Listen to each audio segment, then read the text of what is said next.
কোরবানির পশুর গোশত এটা যে কসাইরা বানায়, সেই কসাইদেরকে কোরবানির পশুর গোশত থেকে কিছু দেওয়া যাবে না।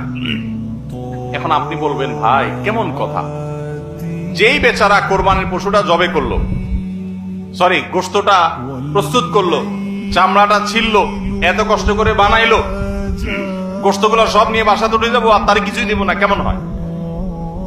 দেখতে মনে হচ্ছে এটা অমানবিক না? আসলে কাহিনী ভিন্ন। কাহিনী কি? কাহিনী হলো, কোরবানির পশু আমরা যখন জবাই করলাম বিসমিল্লাহ আল্লাহু আকবার আল্লাহুম্মা মিনকা ওয়ালাক, এটা যখন জবাই করলাম আল্লাহর নামে, তখন এই পশু আল্লাহর নামে জবে হয়ে গেছে। এটা মূলত যেটা বললাম, গরিব দুঃখীকে দেওয়ার কথা। কারণ আমরা যখন জাকাত দেই, সাদেকা দেই, তখন কি ওটা নিজে খেতে পারি? আর তাহলে কোরবানির গোশত তো খাইতে পারার কথা না, কিন্তু আমরা খাইতে পারতেছি কেন? আল্লাহ তাআলা এই একটা আর্থিক ইবাদত আল্লাহ কবুল করেছেন। আমরা যখন সহি নিয়তে যদি করে থাকি, আল্লাহ কবুল করে এরপর বলেন ঠিক আছে তোমাকে দিলাম, তুমি খাও আমার তরফ থেকে, আল্লাহর তরফ থেকে আবার আমি খাই। তো এই কোরবানির গোশত এটা বিক্রি করা জায়েজ আছে না জায়েজ নাই? না জায়েজ। কেন জায়েজ নাই? কারণ এটা তো ওই যে আল্লাহ আমাকে হাদিয়া দিয়েছেন গ্রহণ করার জন্য, আল্লাহর নামে দিয়ে দিয়েছি, এটা আমি বিক্রি করার সুযোগ নাই। এখন কসাইকে যদি আমি গোশত দেই পারিশ্রমিক হিসাবে, তাহলে এটা একরকম বিক্রি করার মতো হয়। কিভাবে? তিনি কষ্ট করেছেন, তাকে তার বিনিময়ে দিলাম, তাহলে বিক্রি করার মতোই হলো। আমি গোশতটা তাকে একটা বিনিময় নিয়ে দিলাম, গোশত দিয়ে টাকা নিলাম, বিক্রি করা এটা, এখানে গোশত দিয়ে শ্রম দিলাম, একই জিনিস।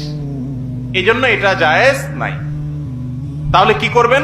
কসাইকে তার ন্যায্য মূল্য দিবেন। একটা গরু বানানোর জন্য যা লাগে তা পুরাটা দিবেন এবং আগে ভাগে এগুলো চুকায় নিবেন।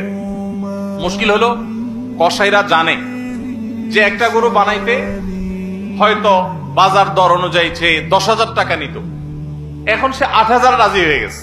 কেন 8,000 রাজি হয়ে গেছে?